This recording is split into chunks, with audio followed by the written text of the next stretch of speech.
2019 race for NCGOP chairman kicked off last week in a bit of a peculiar fashion, as current chairman Robin Hayes sent out a Christmas card to all Republican Party activists across the Old North State. Let's see, let me read some things to you from this Christmas card. It says, Merry Christmas, Happy Hanukkah, all that good stuff. It says, we had net gains in Republican-controlled county commissions. What about New Hanover County, Robin? No. And sheriffs, we had huge gains in sheriffs. I'm like, lost Guilford, lost Wake, lost Forsyth, lost Cumberland, and there's probably a few other county sheriffs that flipped from Republican to Democrat. So you're wrong on that one too, Mr. Hayes. And listen to this, folks, and huge gains in Superior District Court seats. Oh boy. And then he says, we are also proud to have helped land the RNC 2020 convention in North Carolina and believe that will be a big boost to our efforts in 2020. We are well in the planning phase of our 2020 efforts in coordination with President Trump's people and our expected major candidates. I look forward to speaking to you about these plans as we work towards the 2019 state convention in Concord on June 6th to 9th of this year. Now, I am running one more time for chairman of your party. So there he puts all the, he gives you this nice, tries to give you a little vision of gumdrops and rainbows and unicorns. And he says, oh yeah, by the way, I'm running for chairman again. And you're probably thinking, you're like the movie Home Alone where the mom is like, Kevin! But I reported the news after I got this Christmas card. It was like 2 days after Christmas. Just about a week, maybe a little over a week and a half ago. Please bear with me with the time in this video. I've had a very busy work schedule the last week and a half or so. So I'm just now getting around to this.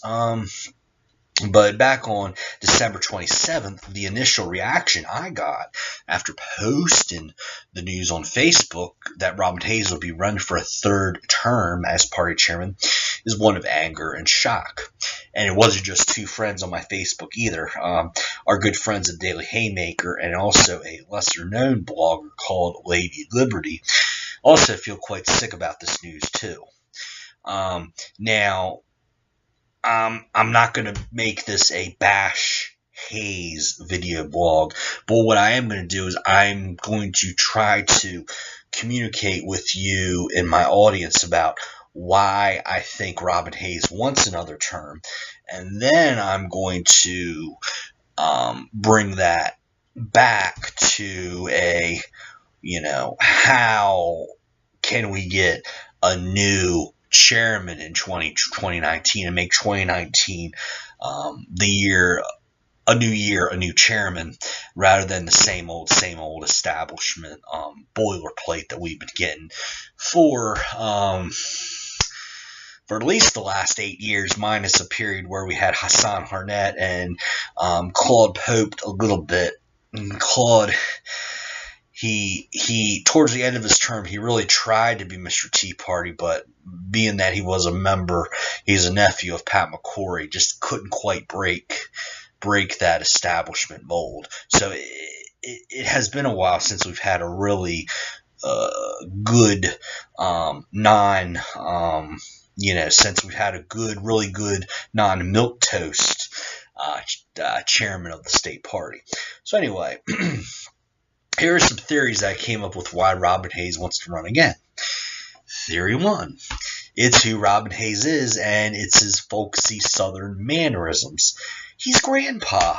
He's the elder statesman of the North Carolina Republican Party. Why would you ever want to vote against grandpa? Okay, number 2. This really helps his case. North Carolina has gone red in presidential elections with Robin Hayes as chairman. He's 2-0 in presidential elections. Number 3, 2018 had very little on the agenda, but 2020 has a whole lot. We had the presidential race, the governor's race, council of state races, state legislatures races, a seat on the U.S. Senate. And oh yeah, this little thing called a Republican National Convention in Charlotte. All that stuff is going to go through Robin Hayes' office if he's reelected again. And that's another reason why hopefully this will be a really good race between Robin Hayes and at least 2 or 3 other candidates, because there's a lot. The chairman is going to be very busy. There's no excuse not to get elected chairman and say, it's boring being chairman. No, it's not. Hayes, okay, this is theory number 4. Robin Hayes could not get a full-time job on the 2020 convention committee. So he wants to continue this full-time job as NCGOP chair. Now, I say full-time job. What I mean by that is he does collect a full-time salary. It's over $100,000 a year, even though I don't know, and pretty much only Robin knows if he actually works full-time hours as chair. I do not know that. And by the way, he was a former member of Congress, so he gets a pension, he gets free health care, he's got a jumbo jet, smashing baby, and he's got tens of millions in the bank. So why does he want to collect a full-time paycheck still? I don't know. Only Robin knows that. Okay, number 5 theory why Robin Hayes wants a 3rd term. Location. Concord, North Carolina is where this upcoming state convention is going to be held. And Concord, North Carolina just so happens to be right smack dab in the middle of Cabarrus County. Now, what is so fascinating about Cabarrus County? Well, Robin Hayes lives in Cabarrus County. And oh yeah, if Robin can't get enough people in Cabarrus County to do his dirty work, well, look no further just to the west, and we have Mecklenburg County, the pro-Tillis, pro-McCory, pro-establishment Mecklenburg County. Okay. Oh yeah, and here's another little nugget for you. State conventions are planned out 2 to 3 years in advance. Well, guess who was chair in 2016, 2017? Robin Hayes. And now this next sentence is purely speculation on yours truly's part, but it makes sense. Here we go. The 2019 convention location of Concord was picked to ensure that Robin Hayes would win re-election. However, to be truthful about this, a February 2014 NCGOP Executive Committee meeting was held at the very same Concord Hotel where the 2019 convention is going to be held. And there were concerns before the 2014 meeting that the Tea Party and Libertarian wings of the NCGOP would overwhelm the establishment and toss the vice chairman election to Glenn Bradley instead of Carolyn Justice, who won in a 200-36 blowout. Now, let me transition into what the Tea Party has going for it in this 2019 chairman's race. It's also called AKA How to Defeat Robin Hayes. Number 1, the state party has done very poorly in the 2016 and 2018 election cycles. We have the state Supreme Court. Before the 2016 election, the Republicans held a 4-3 majority. Now it's a 5-2 Democrat majority. Oh yeah, and in 2018, all Republicans who serve in the state legislature and live in Wake and Mecklenburg counties lost, except for one guy. I think it's Alexander or Brawley, or I forget, but there's one lone Republican legislature in Wake and Mecklenburg County combined. Oh, also, we lost supermajorities in the House and Senate this past year, and in 2016 we lost a very winnable governor's race. and our margin on the Court of Appeals, well, that went from 10-5 Republican edge to just a very precarious 8-7 GOP majority. Number 2, a positive, truthful, and unifying message must be in the DNA of an anti-Hayes candidate. Make sure that what happened in 2015 and 2016 does not happen in 2019. Whoever runs against Robin Hayes is going to have to get as many anti-Hayes people to run for district chairs and hopefully get elected to district chairs. Get as many people on that central committee that are going to have your back as you possibly can. Because guess what? In 2015, 2016, when Hassan Harnett was chairman of the party, there are about 30 to 32 members on the Central Committee. Okay, how many do you think on the Central Committee had Harnett's support? Okay, I'd say about 2 or 3. Okay, yeah, not very many. Okay, number 3 step to a Tea Party victory in 2019 is the anti-Hayes candidate is going to have to get Michelle Nix's endorsement. Michelle Nix being the current vice chair in her second term. I do not know what she's going to do for 2019. She's in a very comfortable position, though. If she runs for vice chair, again, she'll probably get reelected vice chair because she's well liked by all facets of the state party.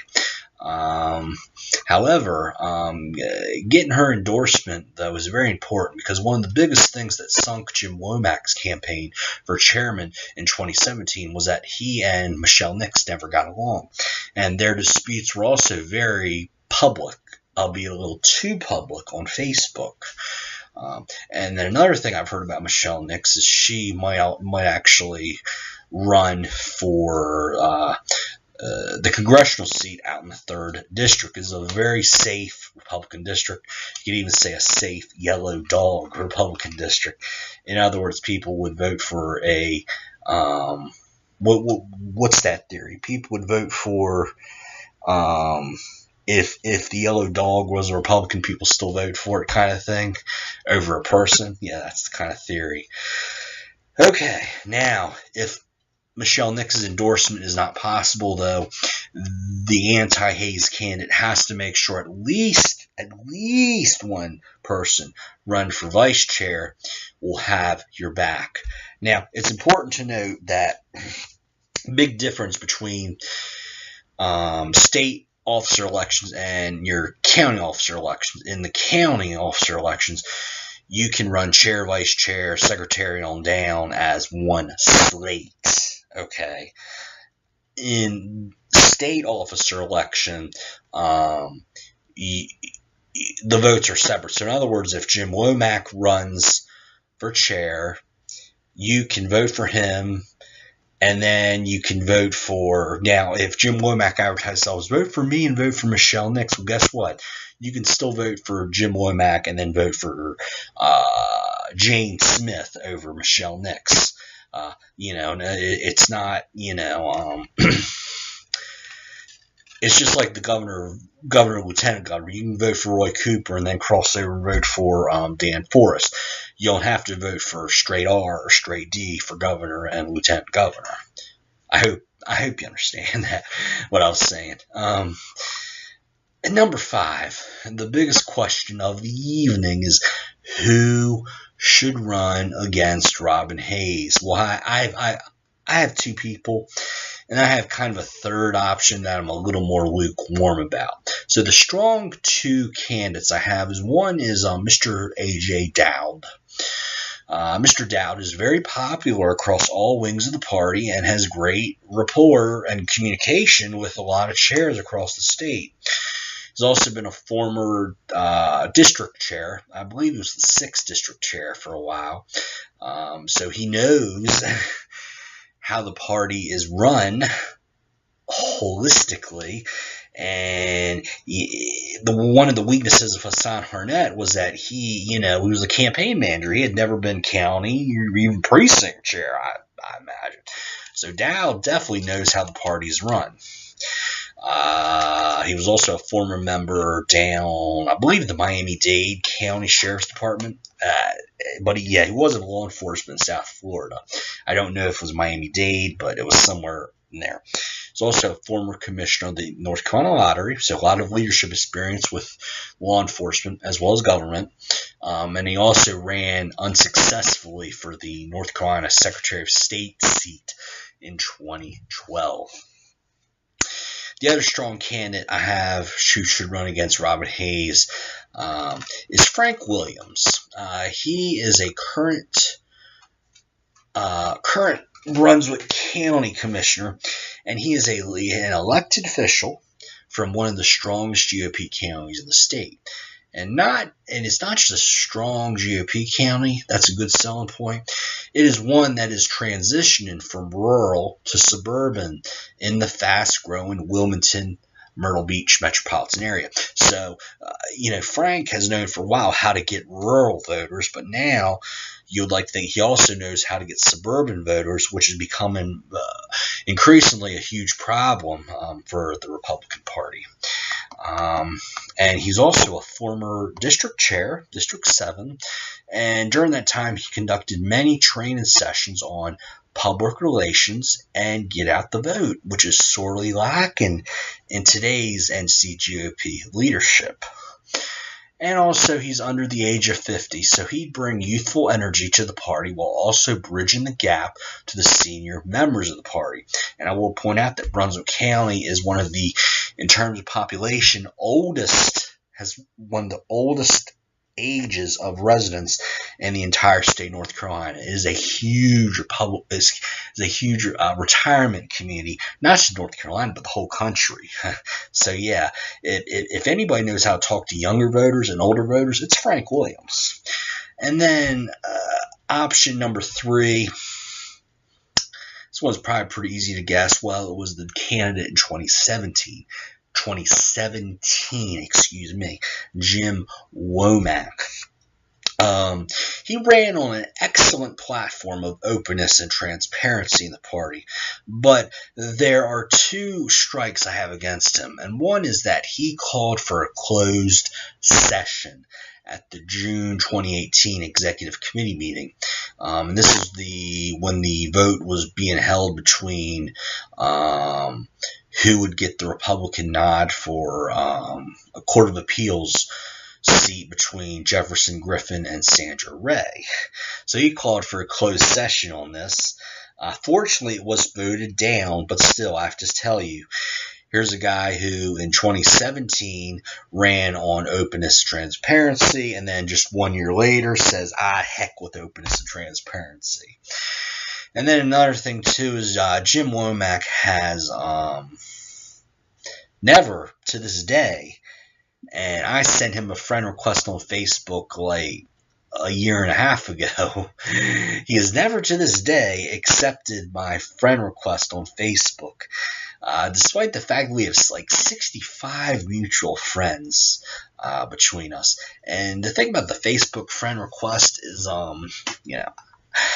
I have a few people on Facebook who have actually met in person and,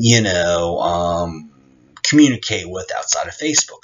But about 75% of my friends who I know from political causes are people who I've never met, but we decide to be friends on Facebook because we have a lot of mutual friends. And there's this whole other network, of people being in that like-mindedness that gets us, forming a good camaraderie, even though we've never met. So I don't know why Jim Womack does not want to participate in this camaraderie. I don't understand. Okay, so a couple more things, and I'll wrap up this video blog here. We talk about the convention location, and yes, it does strongly benefit Robin Hayes, but 2017, when the last chairman's race was, the hotel rooms in Wilmington were very scarce and very overpriced, whereas in 2019 that's not going to be the case.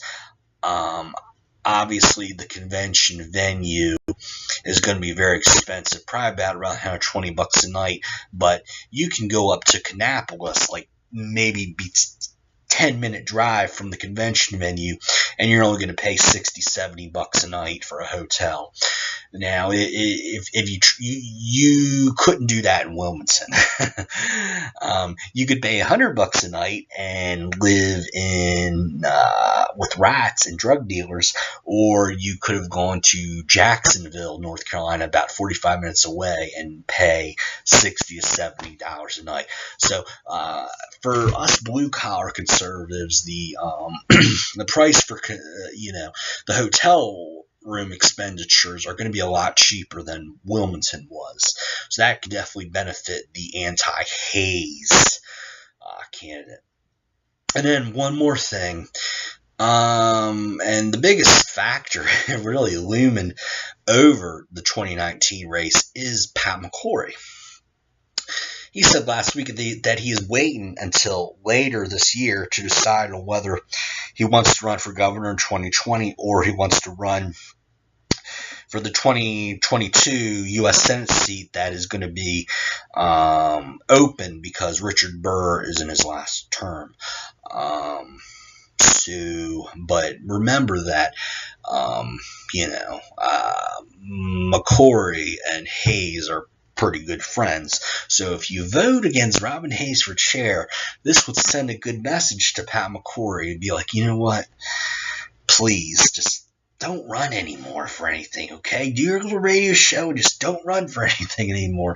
And it would also allow Dan Forest to have an easy road for the GOP nomination for governor in 2020. And maybe Tom Tillis can get a conservative primary challenge in 2020 also. So there you go. It's great to be in 2019. It's great to be away from all the holiday blah, blah, blah, and back into the political convention blah, blah, blah. And we're going to have a lot more as we progress through winter, early spring, and definitely in March and April, we're going to be boom, boom, boom, pounding the pavement all over the state as we